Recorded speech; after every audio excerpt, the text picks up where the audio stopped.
Hello, YouTube land. This is Brent and Son coming to you from Lexington, Kentucky, the Bluegrass State. I have a good show for you today from Australia, another one of the Australian stories. But before we get started here, I need to make a couple announcements and take care of the business. And if anyone out there has a story they'd like to share here on the show, you can contact me at brentandson@gmail.com. Give me contact information, a brief description of your story. And if you want to contribute, you can go to a link in the description. It's PayPal me. I appreciate every contribution. And Thrunite has got a giveaway going here. So I'm going to give somebody something. If you comment on this video, you will be eligible for a draw next Monday. We'll make it a week from now. And I'll comment back to you, and you'll have to check and see if you won or not. But this is a C2, let's see here, charger pack. Hold on a second. It's the C2 charger they have, and it's really cool. I'm telling you, this is awesome. Now inside this little cylinder that has USB, regular USB, and then the micro USB, and it's got a little button beside the micro thing here. But it takes this 34 mAh battery. They're like bigger than a AA, smaller than a C, but they're a really powerful little battery. Now you take this thing with the USB hookup here, and you can, if you hook this in, the micro part into here, then you can plug it into your computer or, some other USB hookup you have. You can charge the battery up in here. And right now the battery's charged, even the one I'm giving away. But you can charge the battery and use it in flashlights that, like the tactical light, and they have one of the headlamps. And buddy, they are seriously, seriously bright. The ones that take this particular battery are amazingly bright. I'm telling you, it's quite incredible. But anyway, you charge this battery up, and it's inside this unit here. You take screw the end off, and the battery's inside. You can take the battery in or out. But you can use this as a charger for the battery instead of the other type charger that they have. Just a second. Or after you get the battery charged, you can basically use it to charge up your cell phone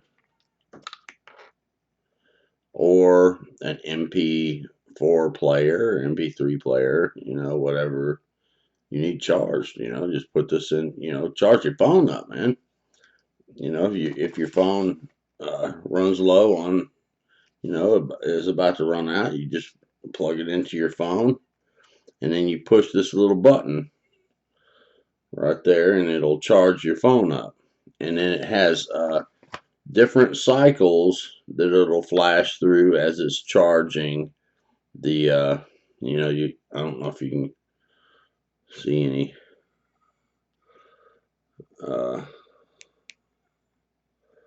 yeah, it'll have different colors it cycles through, and that'll all be in your directions there, as it's going through the charging cycles and what have you. You have the charging mode, and then you have the discharging mode when you're charging something else up. But it is super cool. I mean, charge your battery up for your flashlight or tactical light, headlamp, or whatever, or you can use it out camping or something like that, and your cell phone's about to die, or your MP3 player, MP4 or whatever player, and if it's going dead, you get this out and then hook the micro end into your phone or the whatever you're trying to charge up, and push that little button and charge up your device. Giving this away, so I've got 2 of them here they sent me, and I'm giving one of them away to those who comment, and I will do a drawing just like I did last time. Now, one of the guys who won one of the flashlights that we gave away. Oh yeah, and it also this thing also has this little bag you can put the stuff in. You can get put the tube down in it, the charger down in it, and the cord down in there, and then zip it tight. It's pretty neat, man.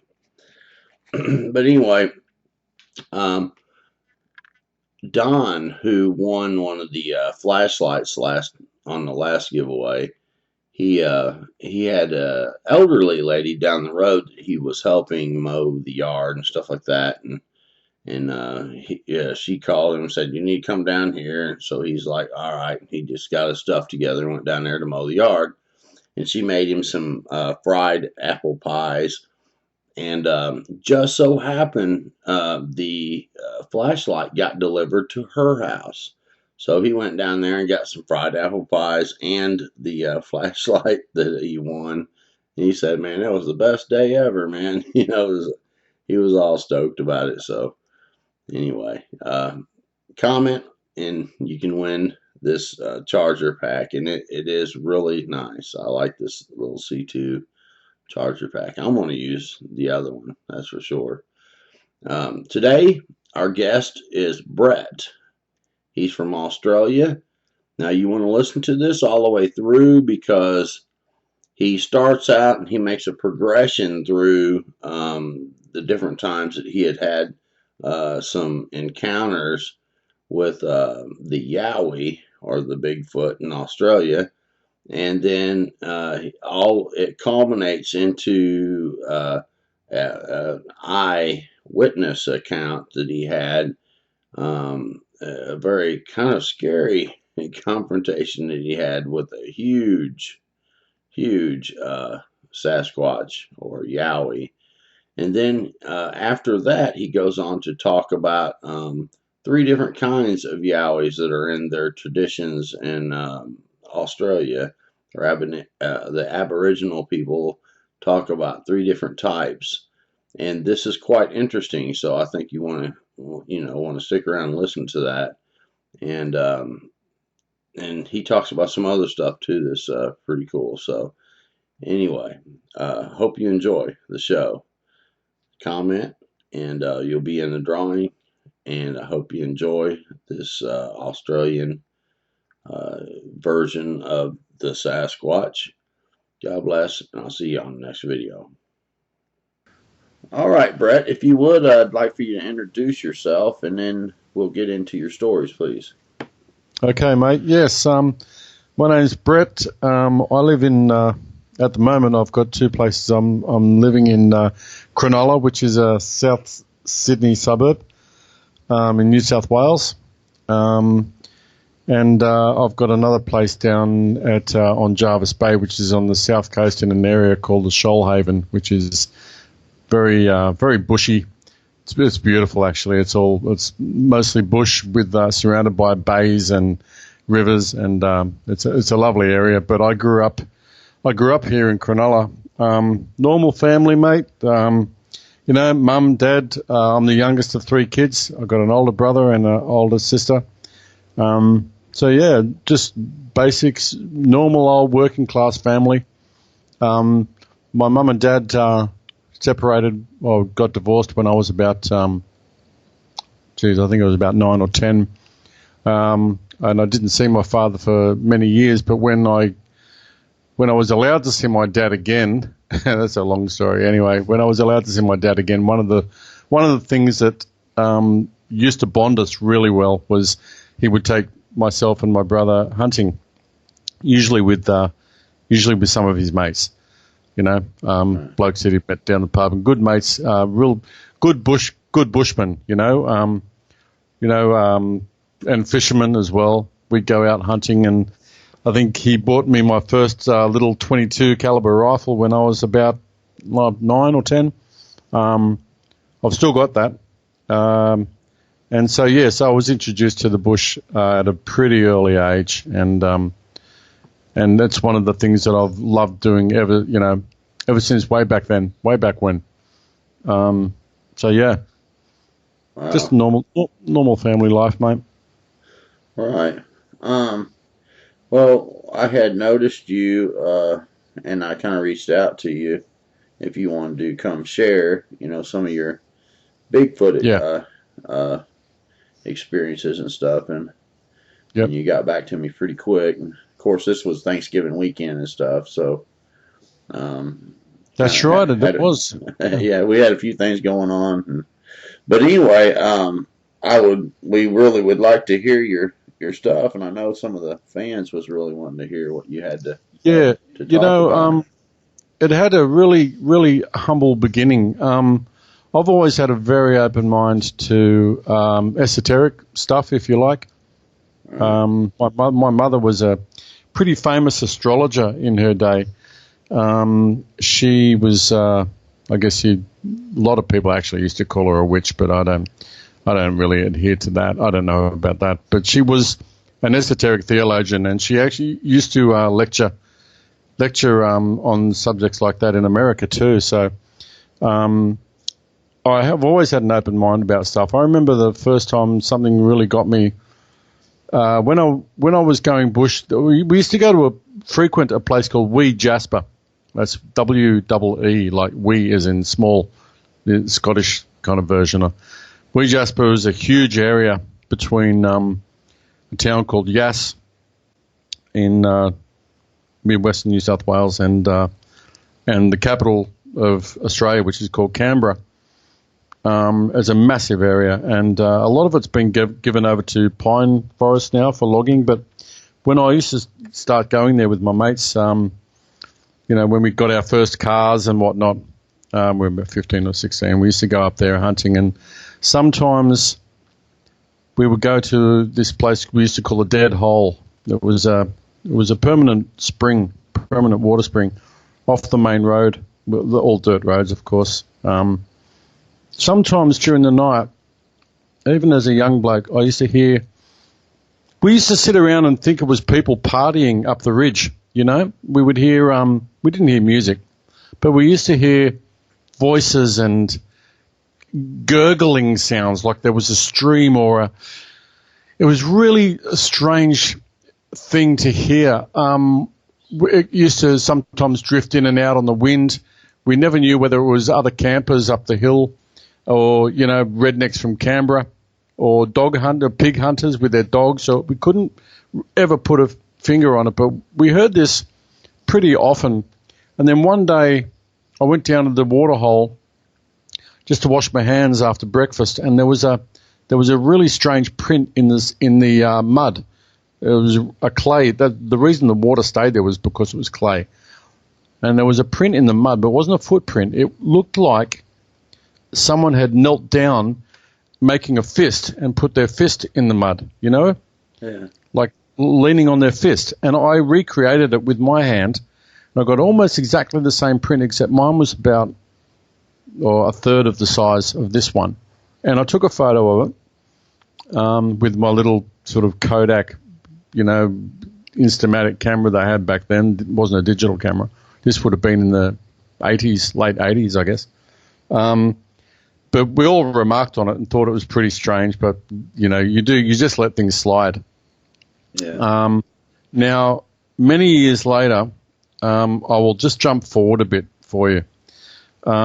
Many years later, I was with a good friend of mine whose name was, his actual nickname was Furry, because he was a very furry bloke. He had a long beard and long hair, and he was also a herpetologist, which is a reptile expert. And we had actually been up to Wee Jasper before and never really had any experiences together. So we went on a 2-week camping holiday to a place called Mount Warning. Mount Warning is almost on the border of New South Wales and Queensland, Queensland is pretty much the top half of the eastern half of Australia. It's a huge state, about the size of Texas. It's a big area. Now up there in Mount Warning, it's the highest easternmost point of Australia. So it's where the sun comes up first. If you want to see the sun come up first in Australia, you go to Mount Warning. And it's a very, very jungly. It's almost tropical conditions. Humid, thick jungle, lots of brush turkeys and wildlife, and it's really quite an amazing place. We went up there for 2 weeks camping at a place called Namaji and collecting snakes for his exhibition was his job. So one night we were walking by the moonlight up the mountain towards the lookout, and after a while the asphalt road gives out to a dirt road. It was a beautiful night. There was no moon, so it was as dark as pitch. It was amazing, and we were just traipsing along like you do with his snake bag and a couple of sticks like staffs to walk with, and we were chatting amongst ourselves. And I guess it was probably about midnight, maybe a little after that, and even without hearing it, I heard what I thought was a stick falling off a branch falling off a tree, crashing to the ground. And that's not unusual. Australian eucalypt forests lose branches all the time. And that's why the cockatoos live in hollows, because the cockatoos only live in the hollows where branches are broken off. So it's not unusual to hear that. But about a minute later, there was a sound like a man coughing. A deep, loud, like someone clearing their throat, like a kind of. It was a very incongruous sound to hear up there on this mountain with no one around, down in this gully, about a stone's throw to our left, down a gully that you couldn't even see. I mean, it was pitch black, man. It was so dark. We didn't even have a torch. We were just walking. No, sorry, we did have a torch, a little one, which we weren't using. Straight after that cough, there was another one, and we stopped. And we stopped talking, and we were just about to say, that was weird, what was that? And the next split second later, the air was split by this the loudest, most unholy scream or yell, if you like, I have ever heard. I will never, ever forget this sound, and neither will he, this bloke I'm talking about.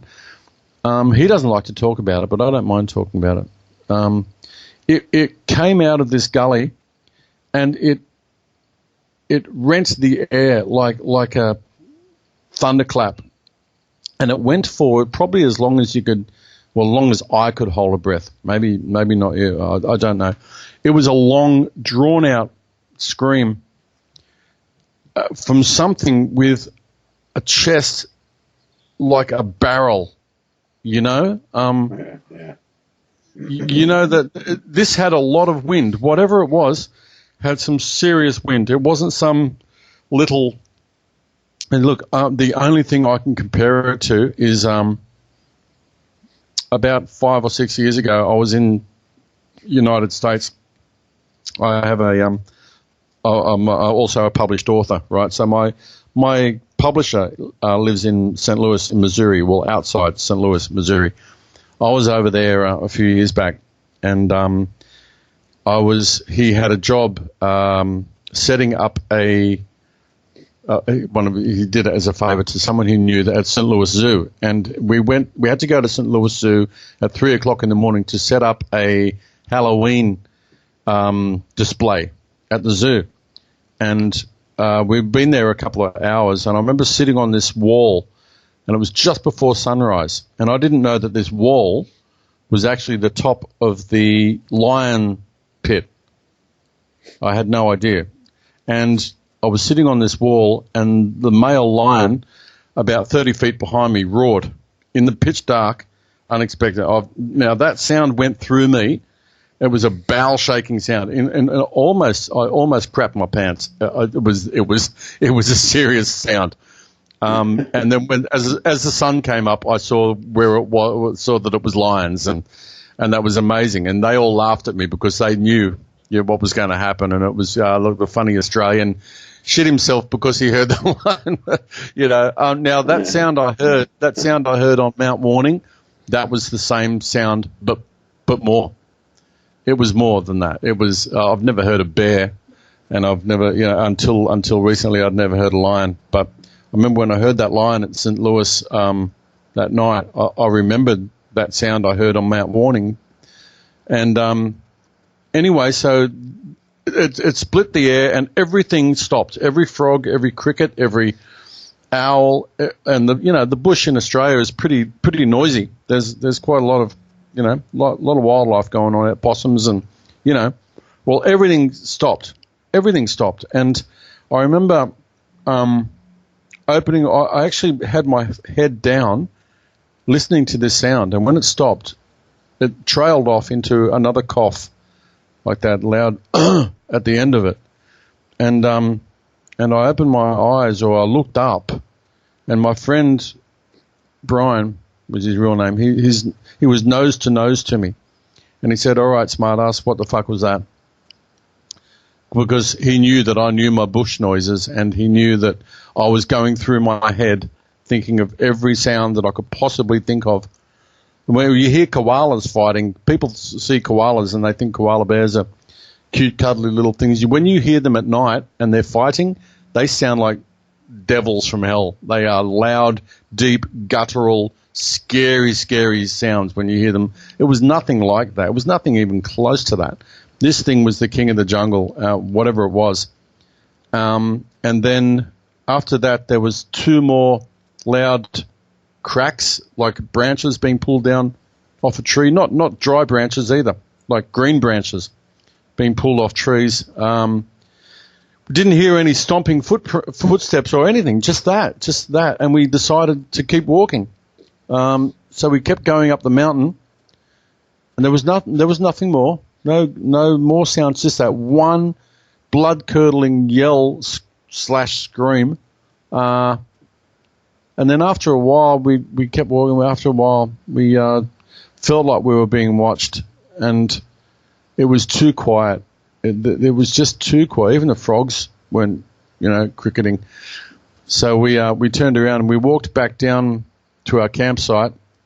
And first thing in the morning, we went to there's a little local shop there in the caravan park, and we went to this little shop, and we were talking amongst ourselves about what had happened the night before, and the guy behind the counter overheard us, and he said, "Oh, so you blokes have heard it too?"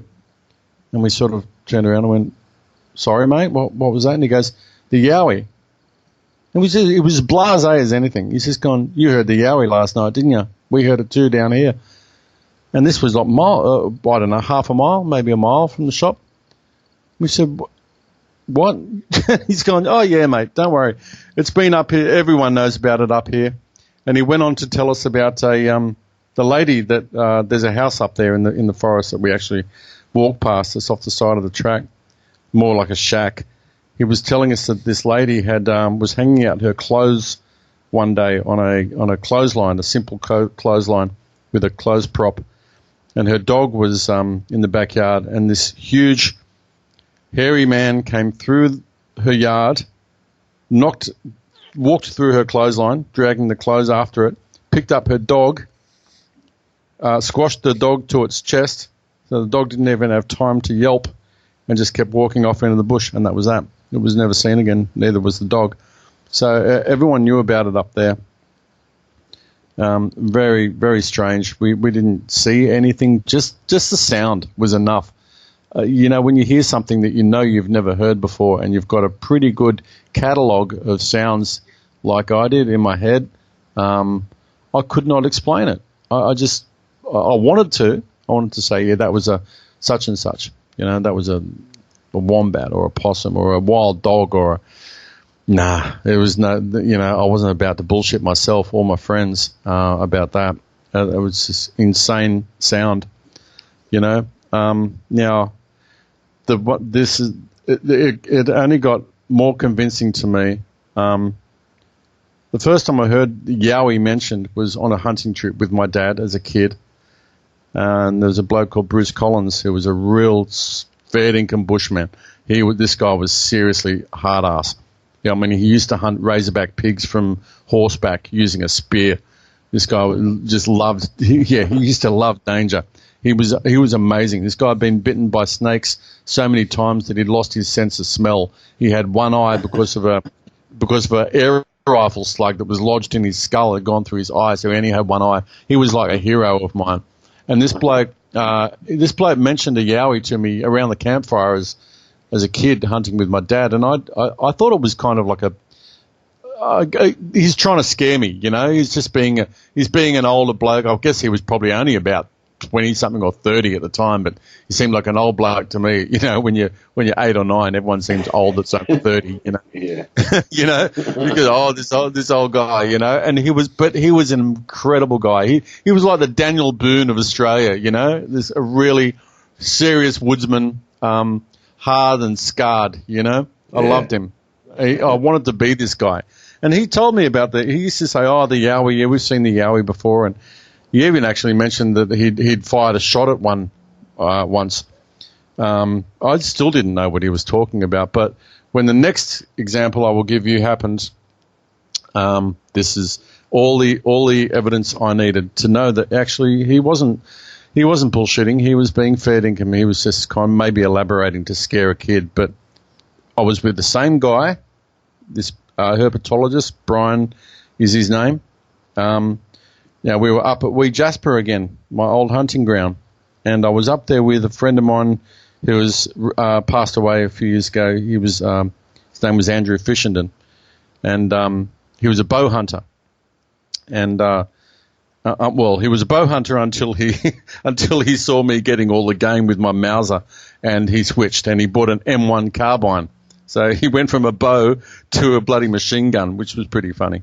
Guns are pretty hard to get in Australia too. I'll tell you, Brenton. It's the gun laws here are very, very, very different to what you guys have. So, if you're going to have a gun, if you're going to have a rifle or a gun, you need to join a club, and you need to show why you need it, and blah blah blah. So, anyway, I used to carry a 7.62 millimeter Model 38 Mauser up there, which is the German Mausers, World War II Mauser. I used to carry that up there because there were some big pigs and there was some pretty heavy game up there, big mountain goats and stuff we used to shoot. So we were up there, me, Andrew, and another guy who was a half Aboriginal fellow. So his mother was a full-blood Aboriginal woman.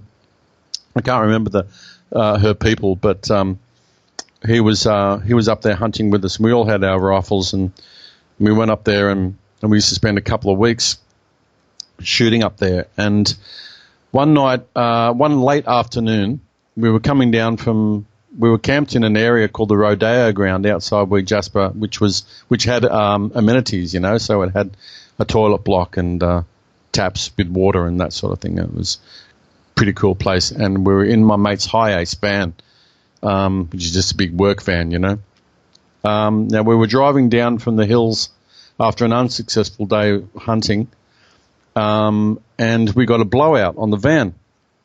The back left wheel blew out, and we got out of the van to try and cut the tire off the rim because it was flapping around and the steel belt was flicking around and hitting the side of the van and scratching it up and tearing it up. And this is on a gravel road. We tried to cut the tire off the rim with a tenon saw that we had in the van. That was a stupid idea because it had a steel belted radial. So what we decided to do was the three of us would get out of the van, and Zappa, his nickname was Zappa. Zappa would drive the van back down to the rodeo ground. He would get the billy on the boil, light the fire, and wait for us. And it was a long bloody trip. It was a long walk, but we decided to walk because of the sparks coming off the back wheel.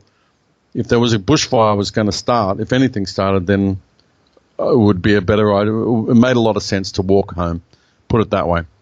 So the three of us, me, Furry, and Carl, the Aboriginal guy, we got out of the van. We left our firearms in the van because this was a logging road, and I guess the last thing we wanted to do was scare people with three ugly blokes, unshaven, unwashed, walking down the road with guns on their backs, and here comes a carload of, tourists or something. So we kept walking.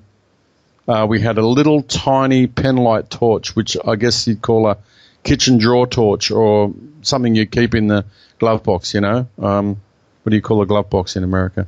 The glove compartment, little torch, little piss weak thing.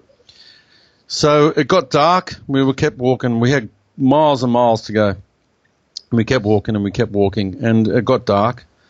And we were using the torch to just flick on and off on nasty sections of the road, just so we didn't tumble off over into a pothole or break a leg or sprain our ankle or go down a gully. On one side of the road was a steep, steep gully.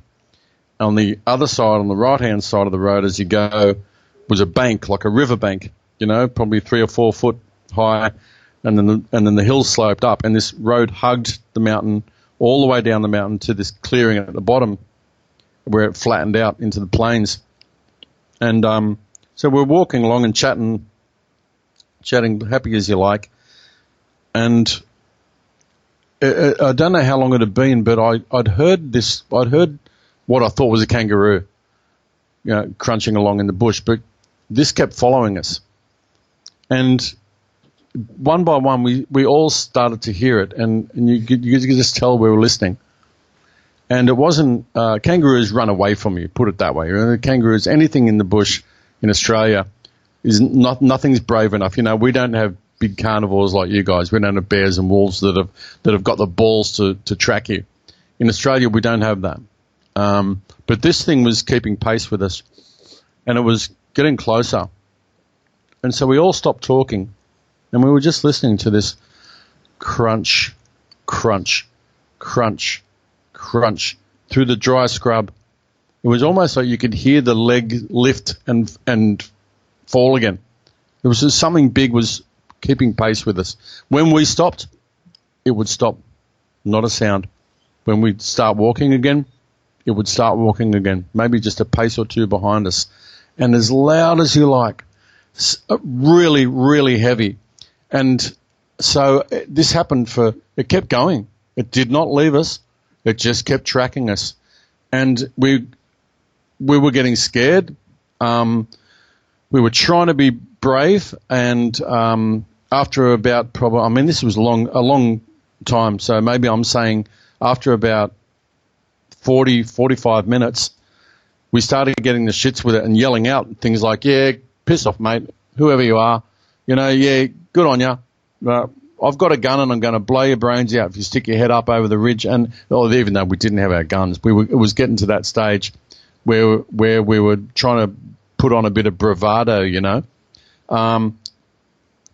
And this Aboriginal guy that was with us was, I don't like to, pardon my French, but he was shitting himself. He was like he knew something we didn't know, and I don't know what that was about, but anyway. So it kept following us and stopping, and we were testing it. We'd stop, it would stop. We would walk, it would walk. And I'm talking only 40 or 50 feet away from us up this hill. So anyway, I just decided, I said, stuff this. All right, guys, this is a joke. Forget it. We stopped. I grabbed the little torch off my mate Brian, and it was so piss weak. It was a yellow. The light was yellow. It was only enough to shine, I don't know, maybe 20 yards was about its limit. And I climbed up this bank on the road. I stood up there on the top of the bank, probably about 4 or 5 feet above their heads. I took about 3 or 4 steps forward.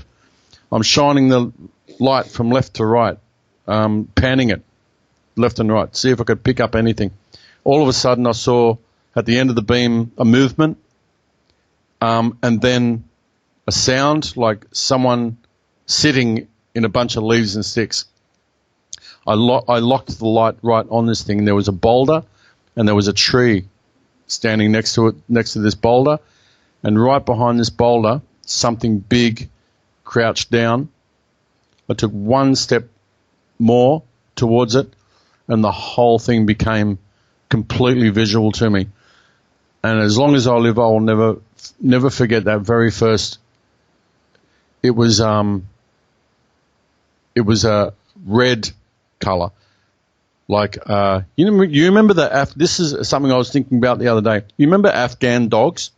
Yeah. Used to see them all the time, right? They were a fashion at one stage. Well, in the street, you never see Afghans anymore. But this thing had the red, long, scraggly hair of an Afghan dog. You don't get that color in Australia. You just don't, because it sticks out like a sore thumb, or a rat with a gold tooth, as my dad would say.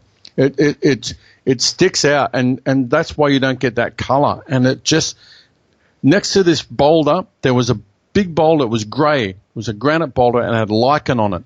And the tree was a bloodwood, and it had streaks of sap coming off the tree, and it wasn't a big tree. It was probably only about, I don't know, maybe 2 foot around, more like a sapling, if anything. And here was this bulky, red, hairy thing hunched over, down, and it's, all I could see was let's say I'm looking at it, so it would have been its left shoulder, bicep, and arm, and a head that was no neck at all. So imagine if you were like a big person shrugging, like a great big football player shrugging, and so he's pulling its chin down onto its chest, and it was right at the end of the beam, and I could see this hair, and I'm just like, and my mates are going, say something, and I'm like, dude, I'm looking at something, but I can't believe what I'm looking at, and this thing wasn't moving. It didn't move. It didn't make a sound, or apart from its breathing, which I could hear. It was like a asthmatic sort of real like that. And every time it breathed, I could see the hair on its chest move. It would go up and then down like a leaf on a tree, just gently moving up and down at the end of my torch beam. And I couldn't see its eyes. It must have had its eyes averted or maybe down because of the light. So I couldn't see any eyes, but I could see its head. It had a huge head. I mean, like two of my heads. Its left bicep would have made my upper thigh probably 1.5 of my upper thighs, maybe more. Like I can see you, and you're a pretty big bloke, right? Yeah. It would have been 2 of you across the shoulders, easily 2. 2.5 maybe. This thing was huge. It was huge, and I was saying, I was talking out to it. I said, I can see you. I can effing see you. Stand up, man. Come on. I've got you. I'm sick of you following us. And my mates are behind me down on the track going, for Christ's sake, come back here. You're really scaring us, man. We don't know what you're talking about, Bretto. And I'm like, dude, I said, dude, I'm looking at something. Come up here. Come here and look at this. And they're like, no bloody way, man. You come down here. And I'm like, I was waiting for this thing. I didn't have any fear, Brenton. I was actually, I knew something was following us, and I knew that it was something on 2 legs. We all knew that. The 3 of us knew that. Something big and heavy is walking through the bush near us. We weren't on drugs. We hadn't even had a beer. We were so sober and straight and wired that it wasn't funny. And so that's why I climbed up there in the first place. I said, look, stuff this, man. If there's something up there, it might run away, but it didn't run away. It crouched down and tried to hide, but there was no way it could hide its bulk. I mean, even crouched down like it was still level with me, right? Now I'm 6'1", okay? I'm 6'1", and I'm not a weak bloke. I'm pretty strong, okay? I would probably go, I don't know what, I'm 85 kilos. So what's that? It's 100 and something pounds, 140, 150 pound, something more like 200. Anyway, so I was looking at this thing almost. My eyes were level with its head. So if it had stood up, it would have been, I don't know, 10 foot tall. No, really. I mean, I wouldn't be talking to you now if this was bullshit, Brent. It was unbelievable. And I left it sitting there behind this rock, and it knew I was talking to it, but it just refused to move. If it had stood up, I probably would have shit my pants and fallen backwards over the back of this road.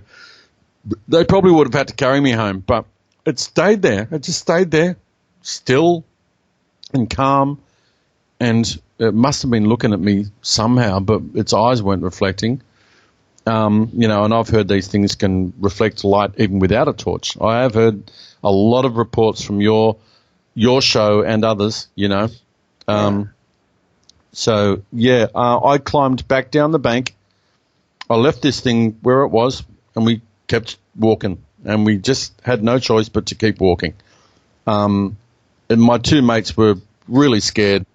They said, "What did you see?" I gave them a pretty rough. All I said was, "You should see the size of this thing," and that was enough for them. They wanted to run. I said, "Don't run. You'll just fall over in the dark anyway. Let's just keep walking. If this thing wants to have us, it's going to have us, dude. The three of us have got no frigging hope. The size of this thing's arms." I said, "Just forget it. Let's keep walking." So we had a place to go. We wanted to get down to our mate at the campsite and sit around the fire and open up a beer. That's all I really wanted to do. So anyway, we kept walking, and so this thing got up and kept walking too. It just kept following us. Not a sound, no vocal noises or anything, just its footsteps, crunching, mile after mile, mate.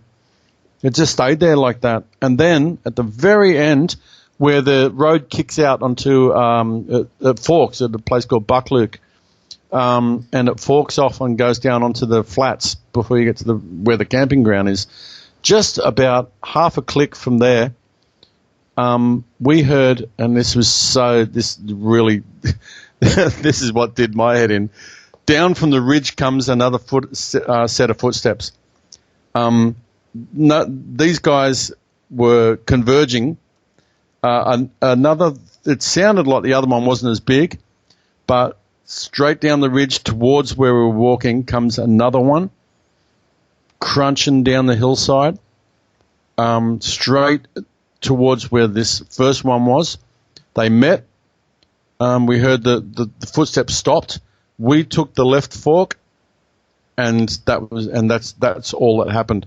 They didn't follow us anymore, but there was definitely two of them at the end. There was definitely two. I don't know whether they've got some sort of psychic link or something, but this other one turned up after 2 hours of this first one following us, and then the other one just turned up right at the end of that and has met up with its friend, and then they stopped walking, and that was it. We went down to the campsite, probably got there about another 20 or 30 minutes later, and sat there, and my mate who had the van, he said, "Geez, you guys took your time." We thought, you said, "I thought you got lost," and we said, "No, mate, we had a visitor," and he said, "What do you mean?" And we told him. He laughed at us. He's gone, "Yeah, righto, good on you. It was probably a kangaroo." The other three of us, we knew damn different. We said, "No, mate, that was no bloody kangaroo, mate. I saw it, dude. We don't get tall, red-haired, long-haired, shaggy kangaroos in Australia, Yeah. That was all the convincing I needed, Brenton. And since then, I've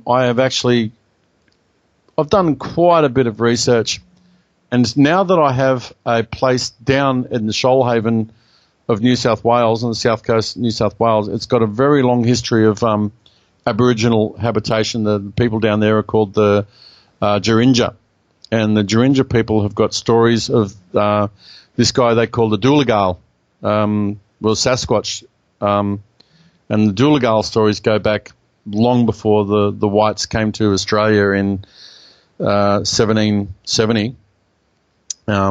And the stories go way, way back. There's cave paintings of him.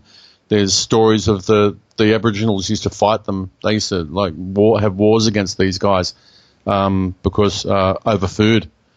They used to steal Aboriginal children. There's stories of eating humans and nasty. They're not. A lot of the stuff you see in some of the Canadian Sasquatch sites and stuff like that, people try to interact with them, and no, that doesn't happen in Australia, mate. These guys aren't to be interacted with. They will fuck you up. They're not there to be friends. They consider all humans as a threat. They consider and I don't know why we got away with it so easily, because this thing, like I said, if it wanted to, it could have just come down off that road, torn us to shreds, and pissed off, and no one ever would have been the wiser. You know? What I think what happened there was that I think you all were in an area where there's a tribe of them, and that one was following you because it was a sentinel type type one, and he's following along where you are. And when he comes to the area where the other one is watching, that one comes down and meets him. I think they're positioned, and they are to keep an eye on people when they're around, so that and they're placed all out or around the outskirts of where the tribe is at, and so it followed you until it ran into the area the other one was assigned to be at, and it came down and met it. And they probably conversed somehow about it, and they were to keep an eye on any humans in the area, because they don't want to be found. And he would just watching and keep an eye on you. You better be glad he didn't stand up, because they could have a bad day. It was funny too, because I've got a feeling, the more I think about it, you hear someone approach. There was no approach through the bush, and this is bush. This is called sclerophyll forest, right? It's dry, and it's tinder dry. Sticks and bark and leaves, and it's impossible to walk through this country without making a sound. It's very hard to hunt through. It's really, really crunchy ground and thick leaf litter and twigs, and now we didn't hear this thing approach. Yeah, that's what I'm saying. You came across where he was stationed. Exactly. It must have been there already. Yep. So it was there already. Yeah. Right. So he followed you until he got into the other one's territory where it was watching from. Yep. They're probably out. They're probably out, placed periodically out in a circle around the tribe, and and they are to, if they fail in what their job is, they probably get themselves in trouble. You know what I'm saying? With the tribe, man. It was a definite, sensible, and stealthy following of us. It wasn't worried about being heard. If it wanted to, I guess if it wanted to be quiet, it could have. But it was not worried about that. It was a purposeful, continual tracking of us three blokes, and it didn't have a care in the world until I jumped up there on the bank of the road, and all it did was hunker down behind this big boulder that would have been the boulder was probably about 4 feet high, maybe 5 feet high, and it couldn't hide the size of this thing. It just couldn't hide it. You imagine if that's one of them that is on the outskirts watching. That's probably not the alpha male. You imagine how big that alpha male is. Oh no, I don't want to. I don't want to think about that, man. You know what I mean? No, because you're saying something I have thought about before. There's a actually, I'll tell you what. If you don't know about it, it might really interest you in your profession and what you do, it's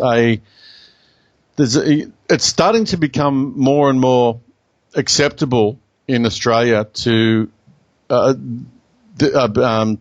Yowie sightings. They're being they're more regular, right? Now there are two guys. Actually, there's more than two guys, but there's a Australian Yowie Research, AYR, right? There's two guys that run this. Their names are Paul Cropper and Tony Healy, and they have written an incredible book just called Yowie about the history of sightings going back. The first sighting of a Yowie in Australia was about 3 kilometres from where I'm sitting now, up on the Port Hacking River at a place called Goggleys Point near Lillipilly, where my mum used to live.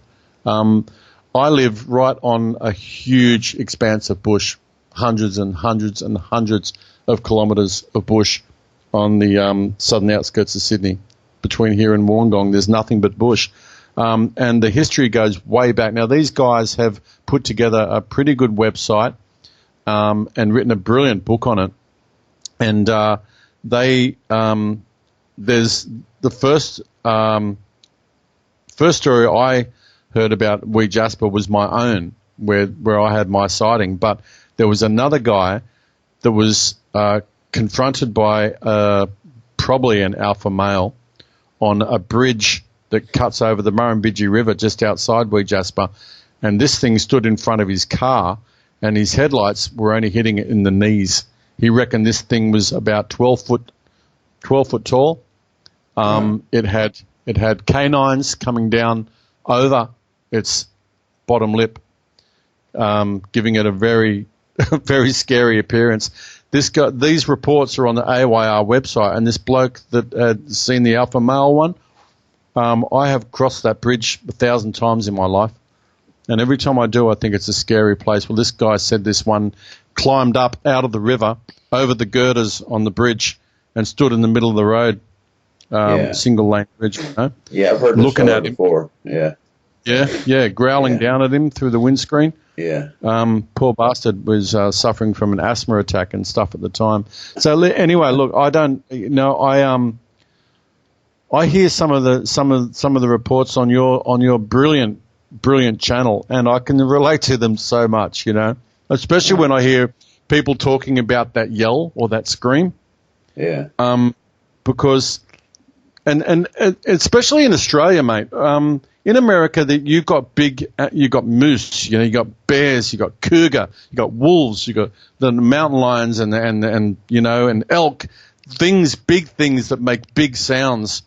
And if I was in, like, when I was in the States with my publisher, we went on a hunt at a place called Troy, right, in Missouri, and we see deer, and we saw so much wildlife. It was mind blowing for me, you know. I loved it. Yeah. And then I thought, well, actually at one stage during there walking along with bows, and because my publisher is he's half Sioux Indian, and he's pretty old school. He has guns at home, but he uses a bow when he goes hunting. And I'm walking along with him, and I'm thinking, actually, you know what? I'm in America now. Something can eat me, right? Things can eat me out here, man. I want something more than a bow. Give me a freaking big gun, you know. Give me a shotgun or something. But in Australia, we don't get that, you know. I mean, people are being killed by pigs, and we've got big crocs up in the north, right? And people get eaten by crocs all the time. And we got sharks, plenty of sharks. Well, I stay out of the water, and that solves that problem. But in the bush and in the scrub, there's nothing really that's going to do you much damage. If you've got, you know, all you need is all you need is your wits about you. And I mean, if a razorback pig comes at you, and a big hog comes at you, you climb a tree or you shoot the bastard. You know, I mean, it's not that difficult. In America, you got shit that can eat you. And when I hear reports from people in the Midwest and the Pacific Midwest and places like that, and even in your backyard, you know, they hear this scream. It could be a lot of things, you know.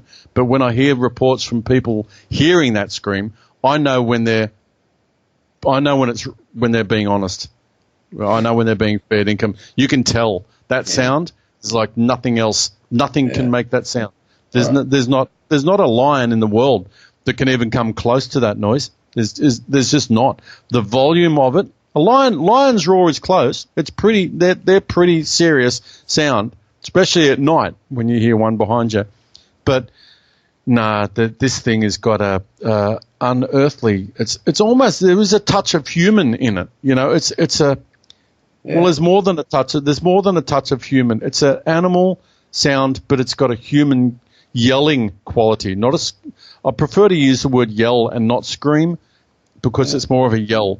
It's a big-chested yell, and it means business. You know, when you hear it, it splits the air, and it goes right through you. It melts your bones. It's like an infrasound thing, but with sound. It shakes your bones, and the marrow in your bones, and it loosens your bowels, mate.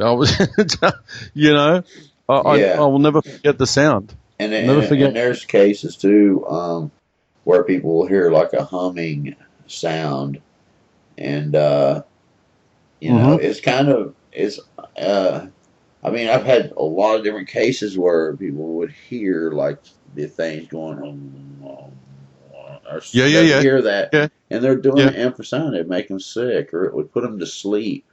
It has all kinds of different effects, but I noticed that the walking, when you would stop, and then that was trying to conceal its steps some, and that's common here, man. That's one thing you hear a lot is it would be walking, you would stop, and it would stop, and they're just keeping an eye on where you are at. They want to know where the humans are.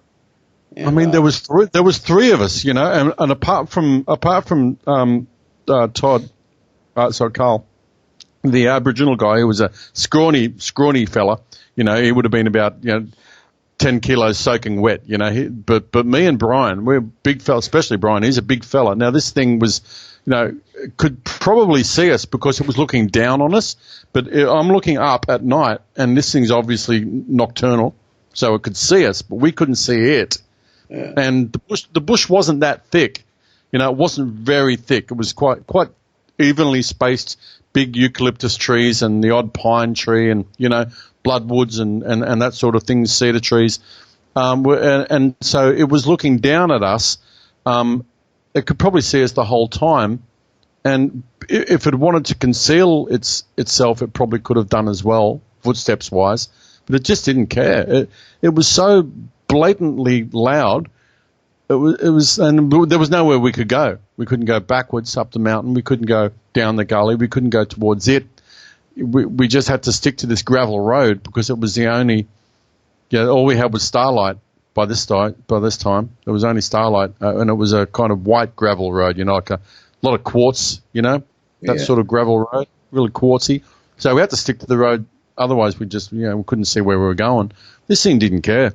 It just didn't care. And then to see this hair, man. Oh man, I seriously, that was it for me. I knew the years before when we heard this scream, I thought, okay, I think I know what that is, but I'm still not convinced. And then, as if it was life poking me in the eye, it's like, all right, snap out of it, Bretto. And then it gave us this experience. And from then on, I'm like, okay, and now look, I've got my own collection of photographs of footprints that I've found in my own area. Tree breaks, more tree breaks than I can possibly count. It's. I tell you what, there's more than one of them out there, man. There are a lot of them. There are a lot of them down. I'm telling you what, that's one thing I've realized after covering this topic and stuff, and going on, some trips and having some activity and things. There's a lot. They're all over the woods. It is unbelievable. Yep. And just where people aren't paying attention, they don't notice it, even when there's signs around, like trees falling over and stuff. Tree breaks and stuff being thrown at you. Normally people just blow it off and make something up in their mind, and they go on about their business. Yeah. And they're really just all around you. They're in the woods. There's a lot of them in the woods, and it's quite fascinating. You tell me something, Brendan. Tell me honestly. I'd like to know your opinion from an expert in the States. Do you think that someone's going to catch one day? No. No? Well, no, I think they already have uh, been um, like bodies and stuff like that hit. I Mhm. don't think you could shoot one and get it out of the woods. I don't think they're ever alone. No, no, yeah, yeah. So if you were to shoot one, you would probably be like the guy that tried that down in southern Kentucky in the where the Cumberland Delta, um, the Cumberland River. There's a delta area down at Hmm. the in National Daniel Boone National Park down near Tennessee. There was a Yeah, beautiful. guy. There was a guy who was sighting in his gun down there, and he was when the people went back and looked, what happened is he was sighting in his gun, and he was on the edge of this big gravel like quarry, Mhm. you know, Yep, and he yep, was shooting down in the quarry at his target. He was sighting his yep. gun in. He was by himself. Hmm. Well, it ended up um, there was one that come out of the woods up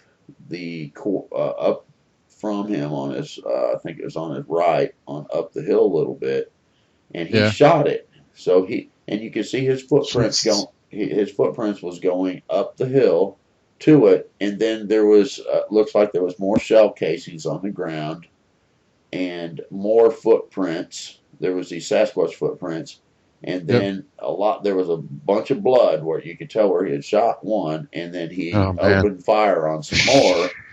He Oh, opened fire on more, and then there was these Sasquatch footprints taking him down into the quarry. They folded him in half hey. with his feet behind him. His heels were up like on his back of his head. They folded No, him in half. They opened his truck up and they put him in his truck. Yeah, no, and no way. that was why you don't shoot one. Yeah, and his family Jesus. came down there, dude, and found Oh, him. dude. They were like, "Where's he at?" We heard him sighting in his gun and what have you, because they were camping. He joined them late and what have you, and they went down there and they seen him in his truck. And then when they got up to the truck, they seen that he was folded kind of the wrong way. His feet were sticking Yeah, yeah, up yeah, yeah, behind him, and he's yeah. sitting there in the seat of his truck, and the door was closed and everything. So they took him to his truck, knew where he, you know, they knew that's his truck, and they put him in the truck, shut the door. There's footprints, going back to the woods, and they didn't, the Sasquatch came out and got the body, and I've heard other cases where Oh man. someone shot one and it fell, and they came out and got it and drug it off, and so you would be hard pressed, but there have been cases where one has been found. I had a story on here where the grandmother of the guy that I had on, she overheard the game warden and a couple other officials at some Yeah. little country store place. They were talking about one that they had found dead on a farm here in Kentucky, and but the some people came and picked the body up and they took Yeah, it to yeah. Louisville. So I just don't think that they will let anybody Unless there's if you hit one with a car, people will yeah. show up and they'll take the body and then they will charge you with something or threaten you and so I mean This is they like did this is the kind of Men in Black kind of situation, right? Is that yeah what you mean? yeah Some sort of government, fucking CIA or whatever yes that right want to suppress this. Why? What have they? What can they achieve by wanting the public to stay in the dark about something like? I mean, it's just if it was just another animal, I mean, everyone knows about bears and blah blah blah, and we try not to kill things like that. Then, well, what's the problem, man? I mean, I don't get why the government is so was well make such a big effort to try and keep this under wraps when thousands, tens of thousands of people already know about it. well for Why one did they? I Well, think they treat people like friggin' idiots. I mean, the average American isn't a bloody idiot. they're intelligent people, you know. Like, why do they just? I don't get it. Well, I mean, I think there's lots of different reasons. Some of them are good reasons, and some of them aren't. But the national parks are multi-billion-dollar business. Yeah. Yes. People wouldn't want to go, and because once you start talking about that, then you're going to talk about that dogman creature that is also seen, and people would be scared, and then you would have the animal activist kind of people coming out, and you wouldn't be able to log anywhere. I Yep. mean, it would turn into a fiasco. I Okay. think. Okay. Yeah, I get you. There would be I didn't. lots of No, different I didn't look at ramifications. it. I didn't look at the actual financial ramifications of it. So that's usually the most important one, isn't it, when it comes to the government? And also, I guess, if it became common knowledge, then you're going to have every for one of it, but you're going to have a lot of people out there with guns wanting to shoot this bastard, right? Yeah, and going out there and trying to prove it exists, and that would end up with confrontations, because and probably end up with a lot of innocent people getting accidentally shot, or there'd be a lot of rednecks dead. A lot of rednecks. I was going to say the word redneck. I'm glad you said it. Man, that's exactly what's going to happen, right? No Hunter Orange out there, right? Yeah, right. You'd have a bunch of people out there trying to go hunt these things, and they would figure out how to do it, where these things probably would be. Because there's people that are pretty good at finding the areas where they are. But you would end up having a war. It'd be human and Bigfoot wars, and they would probably start coming down, taking revenge. Into towns and houses. That would be ugly, dude, for real. It would, man. It would, eh? It would. Because it would. There's stories about that kind of stuff already, I've listened to a lot of your stories. When I actually only found your website a few months ago. I'd seen, looked at a lot of other stuff, but yours is the best that I've found so far. There's that one that's got that horrible friggin' electric voice on it or whatever. I can't deal with that thing. Yeah. But the people that you have on and your input, really, it's just a human approach, man. You're just a human. You're an approachable guy, and the people that you have on are normal, approachable, average, intelligent Americans, and it's so easy to listen to. And and the more I listen, the more shows that you have, I'm going, wow, this is really bloody excellent. And that's why I thought, I was listening to that one. It was the kids that ran into a tree. I thought it was a tree. Yeah, that one. Yeah. That's right. And I mentioned it, and there was an Australian girl on there. Who I can't think of her name right now, but I know she's going to be listening to this, so I hope she forgives me. And she was on there as well, and I'm like, well, this is not, because I said g'day, right? And then instead of saying hi or hello, she said g'day back, and I went, well, she's an Australian, obviously, And so that story, and then there was another one about the young guy that a Sasquatch came into his house. That was pretty freaky. Then there was the dogman that ranch that just got the Indian guy that their family ended up having to leave the home because of the dogman attacks in the cornfield and that. That was unbelievable. I mean, it's not unbelievable. It is believable. That's the thing. I wouldn't have believed any of this shit until I had my own experience. And I'm the sort of, I will believe my own eyes. I will believe people that I love and care about if they tell me something, then even if I find it hard to believe, I will want to believe them. But now that I know what's what, then it's a lot easier to believe other people's stories, even if you don't know them. Yeah. You can just tell the truth in their voice, and I mean, people put themselves at risk for even coming forward with this stuff, man. I mean, don't you think? Like, Dude, I'd be hard pressed to go get a regular job now, man. They'd Google my name, I'd be over. It's like, nah, dude, go ahead. Oh yeah, there's that crazy Bigfoot guy. Yeah, dog man, all kinds of crazy stuff. Dude, you got to do it. It's if you can't stand up and say what you believe, then I don't know what use are you? Yeah. Yeah, and so that was. It's just I've got look. Half of my family, actually probably more like 3/4 of my family, don't know anything about this, and they will never get on this channel, and they will never see this because this is not the sort of thing they do. Yeah. But one or two people in my family are open-minded enough to at least listen to me. But I even my own family, who are really intelligent and excellent people, I can't even tell them. I seriously can't. Yeah. You're lucky. You're lucky that your family knows what you do and they respect it and it's cool. My family, no, they would just laugh me straight out of existence, mate. Like, no, I can't do it. You know, even a lot of my friends, you know, apart from the friends that shared this experience with me, and one or two open-minded people that are sort of an esoteric bent, you know, they will get where I'm coming from. But 95% of the people I know and love, I couldn't even tell them about this, which is why it's good for me to talk to you, because I can get it off my chest and actually reaffirm stuff for me when I see people like you making an effort, you know. Yeah. And it makes me think I'm not so freaking crazy.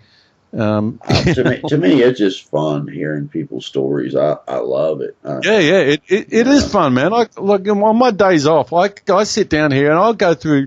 I know my internet's going through the roof, man, because the other day I listened to 5 hours of your show, right? Just sitting here with a cup of coffee, just drinking coffee and just listening to eyewitness reports and going, yep, I can relate to that. I can relate to that. And it's not just Bigfoot stuff. There's Dogman stuff. There's pterodactyl stuff. There's all into the supernatural stuff, alien stuff, you know, UFO, anything bizarre and weird, odd. Well, look, I just want to hear about it. I've had UFO experiences of my own that were pretty freaky too. So, I guess I don't know whether I'm lucky or unlucky to have an upbringing like I did with a mother like mine that said, you know, strange things are going to happen to you, so you just better get used to it.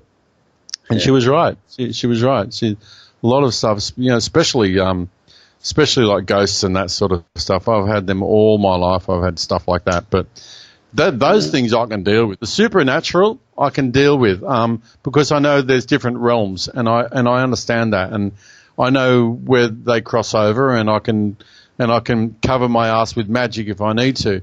But Yowie stuff or Sasquatch stuff, that's a flesh and blood creature. Yeah. There's no magic in the friggin' world that I know about that can protect you against something like that. There's no spells. There's no ancient Indian bloody artifacts or Aboriginal songs, because these are a flesh and blood creature. They're omnivorous. They eat meat. They eat whatever they frigging like.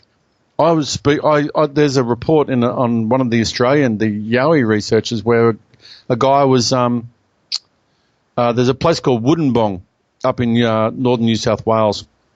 The coppers tried to keep this story out of the papers, but they couldn't.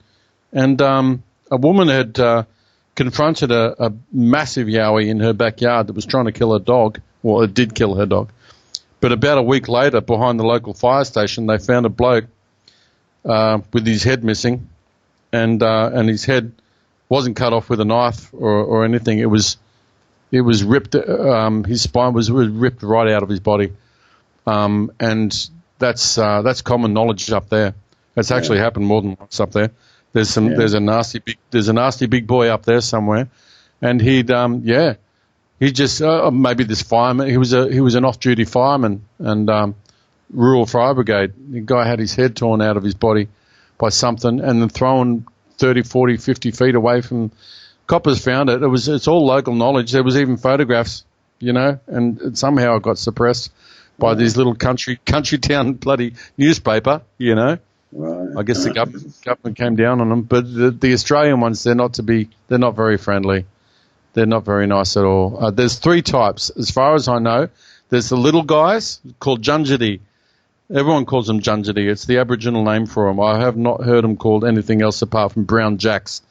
They're only about 2 or 3 foot tall, little guys, hairy little guys, with a kind of bluey grey face. You never see one.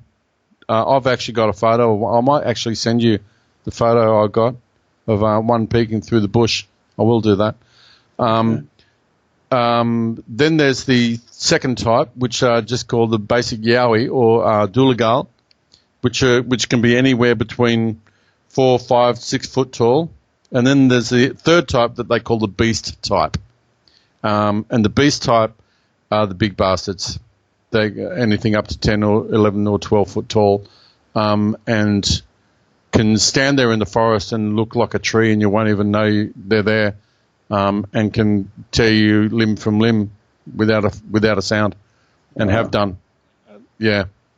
Yeah. So that's the three types in Australia, and like I said, the Aboriginal history of Australia, the Aboriginals that came over from Java about 60,000 years ago, or 70,000 years ago. The human habitation here is the Australian Aboriginals is the oldest Stone Age people on the planet. Single genetic code on the planet, and their stories of the Yowies go way back in the Dreamtime stories. Actually, their God creation stories include this guy, and so they know all about. And when you hear the old song singers and the Dreamtime guys, when they talk about it, they're not lying. They say it with fear and reverence in their voice, like they're talking about, an ancestor or something like that. Like I guess like when you hear a very old Indian chief or something, Yeah. speak of these things, you just know they're not lying. I mean, why would these guys lie? They don't need to scare the white men. Yeah. We've already taken their country from them, so they've got no reason to bullshit you. Right. Yeah. Yeah, they know about the stuff, that's for sure. Very sure interesting. I would like to. I've had a few Native Americans and stuff come here and share, but I sure would like to hear some stories from like some of the Aboriginals, and that'd be pretty cool. They've got the good stories. I just love listening to those people.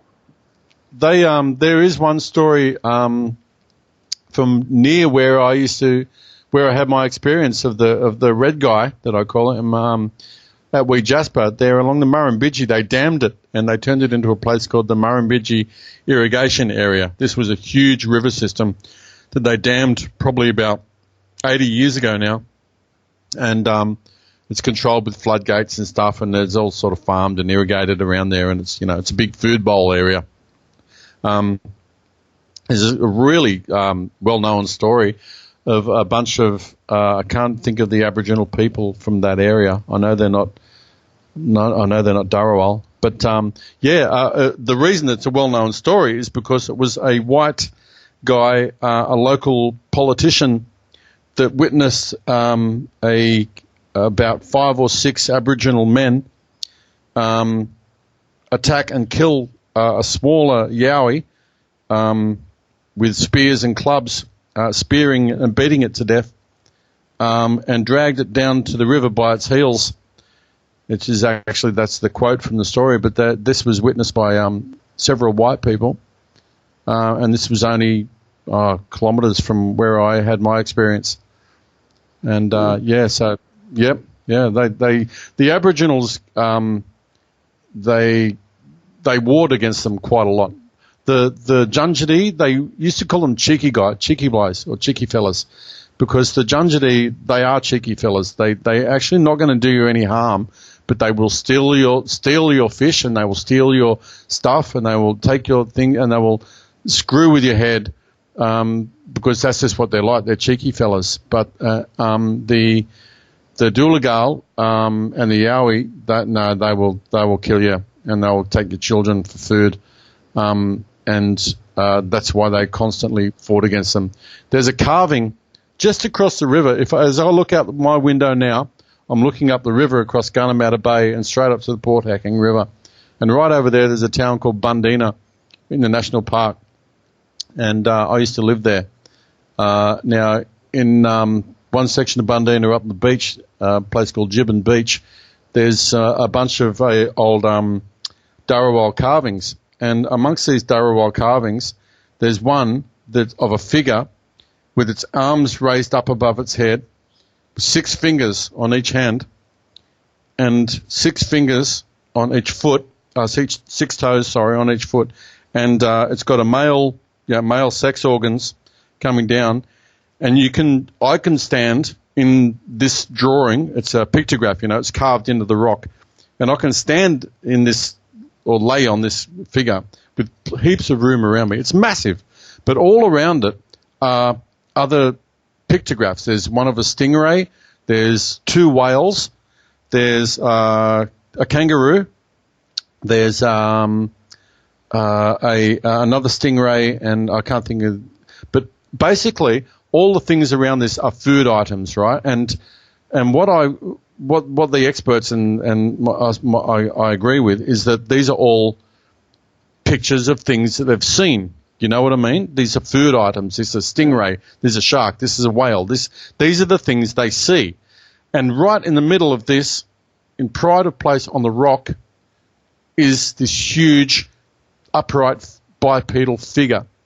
Now, I know personally, having spoken to the Aboriginals that work in the national park, that 6 fingers and 6 toes on a figure means a spiritual thing. It's like a magical thing, that they've got magic. That's right what now, the Nephilim are said to have is some of the Nephilim, the fallen angelic beings and things like that. In the beginning, before I think the DNA was kind of bred on out.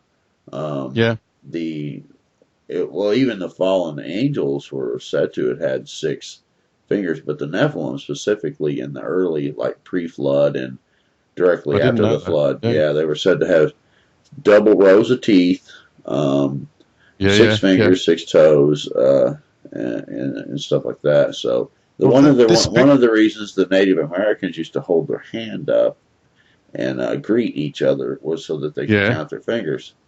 This is what I have been told. I don't know if that's great. True. I like that. Well, that's what people have said. I believe that. I believe that too easily, man. Very interesting theory. Well, yeah. So here's this figure. Actually, if you go onto YouTube, and if you look up spirit or flesh, Darawal carving might be a Yowie. I've actually filmed it and put it on YouTube. So if you want to have a look at that, you'll see it yourself.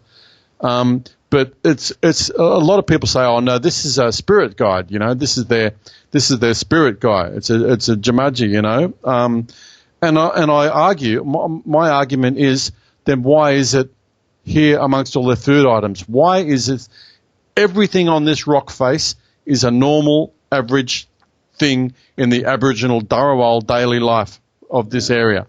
Why is that there? No, my argument is this is not a spirit. This is something that they see here. This is something that lives here in their backyard. And they know this creature. Yeah. Yeah, and some people say that the Yowie and stuff like that are actually remnants of that specific lineage or fallen angelic creatures mixed with earthly creatures created these Nephilim creatures, which are flesh and blood. They live on the planet. They don't leave. They aren't leaving. And they eat and they hunt. Well, anyway, we're coming up. I have to end this. No worries, mate. That's cool. Next minute or so. But why don't you try to collect us some stories like that? Those type of stories. Aboriginal stories and some of those good ones like that. Man. No worries. Shoot me an email, man. I'll come back and tell some of them. All right. I will do. That would be pretty cool, man. I like stuff like that. Well, I'm lucky because I live in this area, that's got a long history of it, and there's quite a few of the ancestors of the Darawal people that work here for the National Parks and Wildlife, and as tour guides and things like that.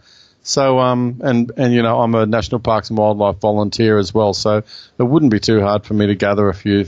And find some of those little guy stories, man. Jungides, yeah. Jungides, yeah. I've heard a couple of those on I've heard a couple of those stories, and they were kind of mixed in with the Bigfoot stories. And I was thinking, Yeah, wow, that, that's interesting because the Bigfoot researcher didn't really know what to think about it, and I just thought, wow, that's. And I've been getting some of these little people stories. They call yeah. them little people here, but it I've just seen I've seen their tracks. I've seen their tracks. They look like children's tracks. They yeah look like, but when you see a child's barefoot track, way up in the back of beyond on a right riverbank where there's no people or roads, or you see it and you go, well, okay, yeah what's that? yeah I've seen them. Like I said, I've got a photograph of one's face peeking through a bunch of fern up in a place called the Clyde River Valley that were following me around, and I heard them for hours until I just turned around with my camera on motor drive and went click, click, click, click, click, click, click, click, click. Couldn't see anything until I went through my photographs later on, and then I said, well, there you are, you little yeah. bastards. Yeah, Yeah, any pictures you want to send, any footprints, stuff like that, do. And I will. I will, man. if you would, just hang on the line there. And everybody out there in YouTube land, I appreciate you all listening to this episode. If you want to share anything here on this channel, you know that you can go to brentonson@gmail.com and give me a brief description of your story and contact information. If you want to contribute to help me with this channel, that you can go to a link in the description. PayPal me, super easy to use. And until next time, God bless, and I'll see you all on the next video. Bye.